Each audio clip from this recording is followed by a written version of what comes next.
It is the summer of 1666, and London is alive. Not in the glittering, polished way you might imagine, but in the raw, unfiltered chaos of a 17th-century metropolis. Over 300,000 souls are crammed into a city that is far too small to hold them. A sprawling labyrinth of wooden buildings, twisting alleys, and teeming markets. The skyline is pierced by church spires and the great dome of St. Paul's Cathedral. But below, life is lived cheek to cheek, breath to breath, in streets so narrow that neighbors could shake hands from opposite windows. London smells before it is seen. The sweet, acrid tang of coal smoke drifts from countless chimneys, mingling with the sour stench of the Thames, a river that is both the city's lifeline and its sewer. Fishmongers shout their wares next to butchers gutting carcasses in the open air. The cobblestones are slick with mud, horse dung, and refuse.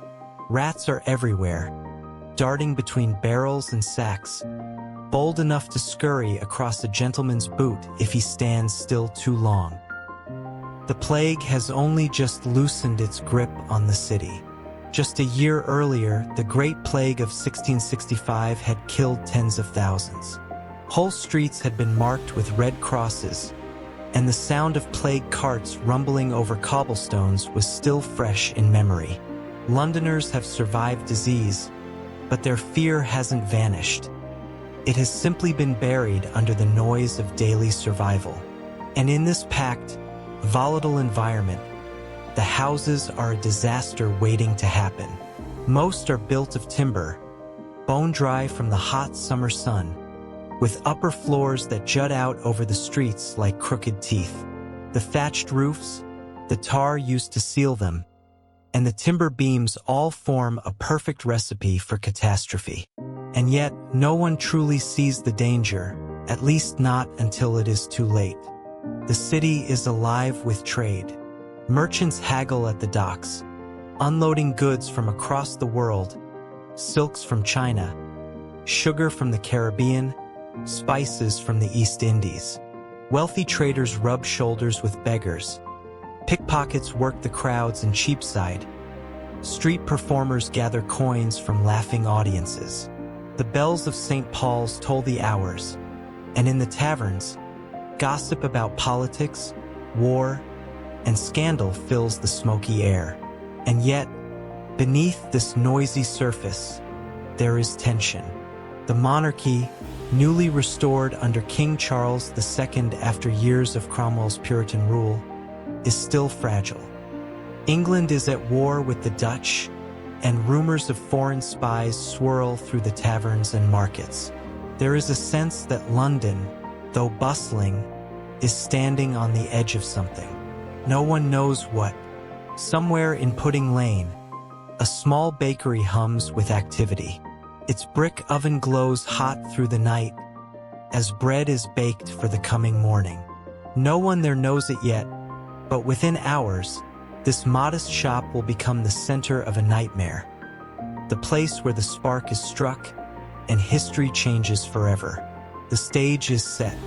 The city is dry, crowded, flammable, and distracted. The people are weary but hopeful, and utterly unaware that in just a few days, London as they know it will be reduced to ash. It was just past midnight on Sunday, September 2nd, 1666.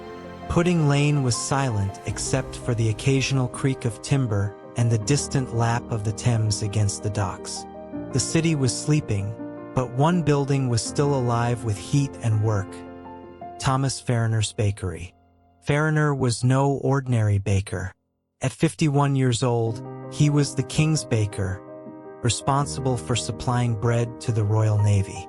His bread fed sailors, soldiers, and aristocrats. In the cramped shop beneath his modest home, ovens glowed white-hot, fed by oak and charcoal, baking the last batches for morning delivery. The day's sales had been good loaves of rye, coarse brown bread for the poor, and finer white loaves for the wealthy. But the late-night baking was always the most important. Farriner's workers kneaded and shaped dough by candlelight, the heavy smell of yeast and smoke filling the small room. The ovens burned hotter than usual that night, stoked for a large order due to leave for the docks at sunrise.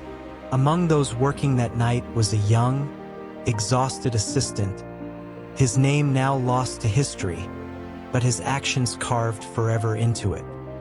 He had been up since before dawn the previous day, delivering bread and hauling sacks of flour. His arms ached, his eyes burned from the heat. The ovens were emptied, the embers still glowing in the dark. And here was the fatal mistake. Instead of fully dousing the fire, he banked the coals and left them smoldering. A common shortcut, meant to make rekindling the fire easier in the morning. The bakery was built like most in London. Timber beams blackened with years of smoke, floors dusted with fine flour that floated in the air like invisible gunpowder. The oven sat near a wall lined with dry kindling and stored firewood. Farriner himself had retired upstairs to his bed. His daughter Hannah and the maid had gone to sleep as well, the day's fatigue settling over the household. Outside, the warm night breeze slipped through the narrow streets, carrying the faint smell of ash. Sometime after 1 o'clock in the morning, the coals flared. Perhaps a stray ember rolled onto the floorboards. Perhaps a sudden gust of wind from the open shutters fanned the heat. Whatever it was, the spark leapt. First to the kindling, then to the woodpile, and in moments the bakery's lower floor was an inferno. The fire raced upward with terrifying speed, licking up the staircase, chewing through dry beams that cracked and popped like musket fire. Farriner awoke coughing, smoke filling his lungs. He shouted for his daughter. Hannah and the maid scrambled to the window as flames roared through the floor beneath them. They had seconds to act. Farriner himself climbed along the outer wall to escape to the neighbors, but Hannah and the maid were trapped. In the chaos, they made a desperate leap into the night air. The maid missed the landing. She was the first recorded victim of the Great Fire of London. The blaze did not stop at Farriner's door. The houses on either side were so close their eaves nearly touched. Within minutes, the flames had jumped to the home of Farriner's neighbor, and then to the one beyond that. The dry summer had left the entire city ready to burn, and the wind, gentle earlier, began to swell, pushing the fire westward into the heart of London.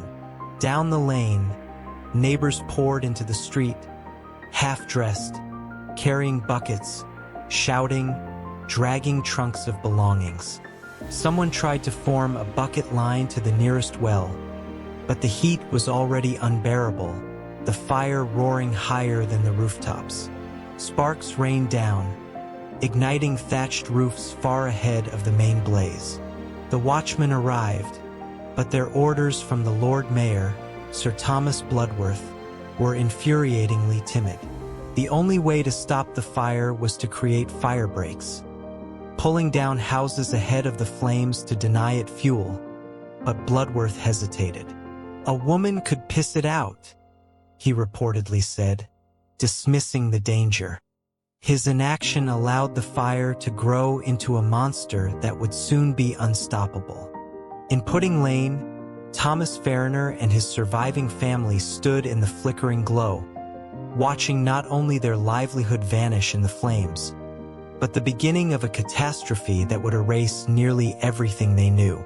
The smell of scorched wood, the screams of neighbors, and the heat so intense it blistered skin at a distance. All of it would be etched into their memories forever. And somewhere above the city, smoke was already curling into the night sky, black and heavy, carrying with it the first ashes of a city that was about to be consumed. By dawn on Sunday, September 2nd, 1666, London was already choking. Not from the usual stench of the city, the rotting garbage, the open sewers, the tanneries, but from thick black smoke that rolled down the narrow lanes, stinging eyes and filling mouths with the bitter taste of burning oak, pitch, and tar. From the rooftop of the royal warehouses, a man could see it. A river of fire, moving west from Pudding Lane, devouring homes like dry leaves. The sound was unlike anything the city had heard before. It wasn't just the crackle of flames. It was a deep, constant roar, 1,000 roofs collapsing in sequence, beams splitting, iron hinges popping loose like musket shots. London's streets were narrow, twisting like a knot, lined with buildings leaning so far toward each other that they formed tunnels of shade during the day. Now those same streets became funnels for the fire. The wind drove the flames forward as if the city itself had been built to feed them. By mid-morning, panic spread faster than the fire. Families staggered into the streets carrying whatever they could. Mattresses, silverware, bundles of clothes, some dragging goats or dogs, some clutching Bibles, others just holding the hands of screaming children. Church bells rang wildly, not for service, but as alarms. Firefighters, such as they were, fought with leather buckets, hand-pumped squirts, and long hooks meant to pull down burning walls. It was hopeless. Water came slowly from public pumps, and the wind threw sparks so far that fires would leap over entire blocks in minutes. The Lord Mayor, Sir Thomas Bloodworth, was still indecisive. Property owners protested against destroying their homes as fire breaks, and Bloodworth sided with them. By the time he realized the fire couldn't be stopped with buckets and prayer, it had already crossed Fish Street Hill and was heading toward the heart of the city. That night, the fire raged through the warehouses along the Thames. Barrels of pitch, oil, tallow, and brandy exploded one after another, sending fireballs into the air. The riverfront, the lifeline of London's trade, became a wall of flame. Barges moored along the banks caught fire, breaking loose and drifting like burning lanterns down the Thames. By Monday, September 3rd, the inferno was a living thing, breathing with the wind, hunting west and north. St. Magnus the Martyr, a church near London Bridge, fell in a shower of sparks.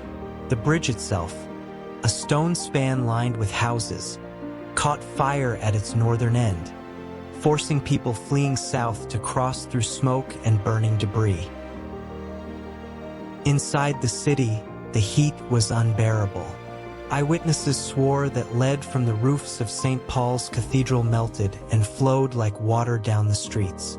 Flocks of pigeons, too loyal to their nests to flee, fell from the sky mid-flight, their feathers aflame. On Tuesday, September 4th, the flames reached their peak. Entire districts vanished in hours. Ludgate Hill was a sheet of fire. The great spire of St. Paul's, a landmark for miles, was swallowed by the blaze, the timbers inside burning like a matchstick until the roof collapsed with a deafening crash, sending a cloud of sparks and ash into the heavens. Soldiers and volunteers finally began demolishing houses to create firebreaks. Gunpowder was brought in, and the blast sent shockwaves through the burning city, collapsing entire rows of homes to deny the fire more fuel. But for many, it was too late. Thousands had lost everything. People camped in the fields beyond the city walls, staring back at the orange glow that lit the night sky.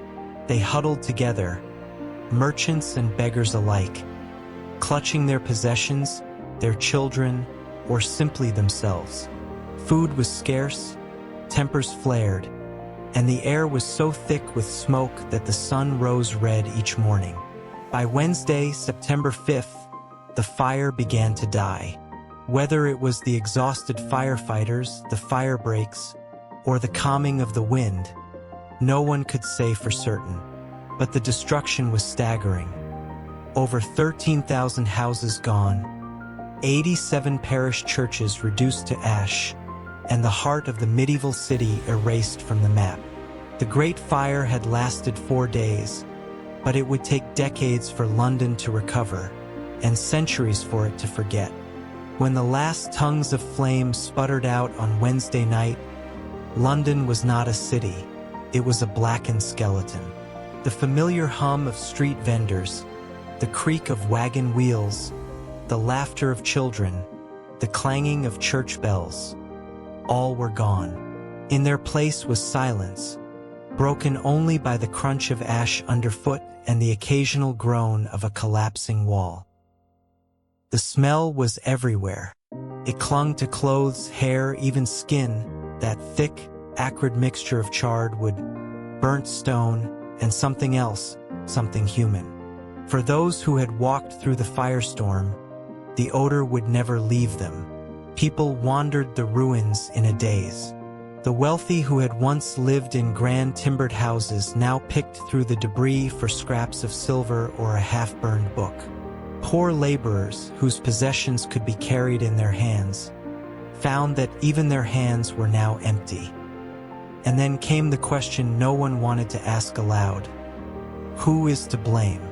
Whispers filled the smoky air. Some blamed the French. Others accused the Dutch. A few muttered darkly about Catholics plotting to destroy Protestant London. Within days, a man named Robert Hubert, a troubled foreigner, was arrested and accused of starting the fire. His story changed with each telling, and the evidence against him was thin, but he was hanged anyway. Later, it was accepted that Hubert could not have possibly started the blaze. But in those raw, angry days, London needed a scapegoat.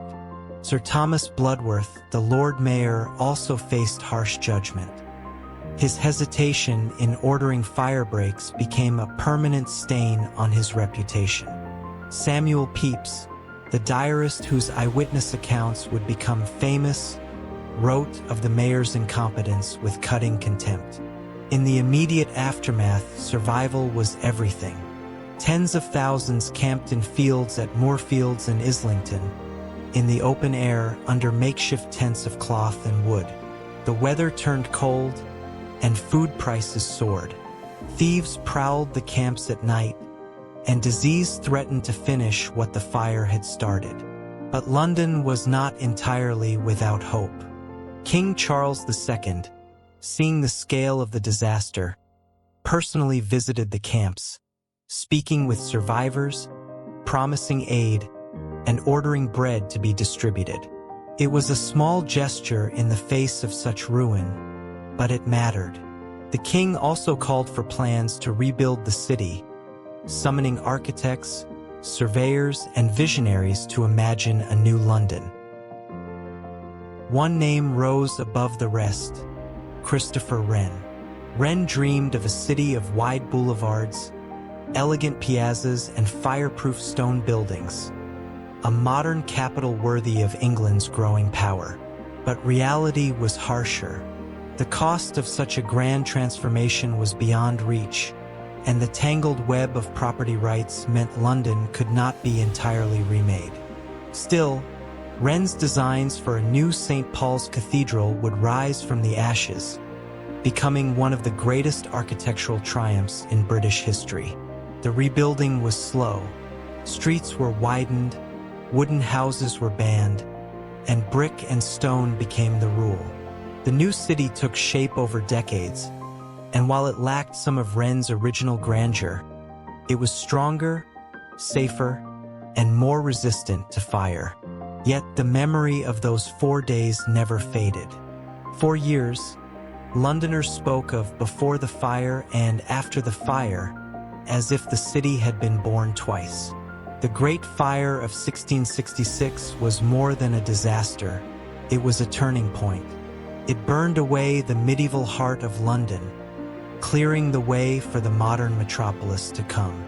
And in the quiet moments, when the wind carried a faint scent of smoke through the rebuilt streets, some swore they could still hear it.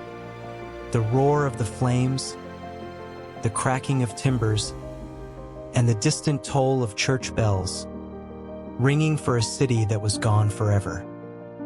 The fire ended in 4 days, but its shadow burned for centuries. If you enjoyed this video, don't forget to subscribe to this channel, also like and share. Thank you.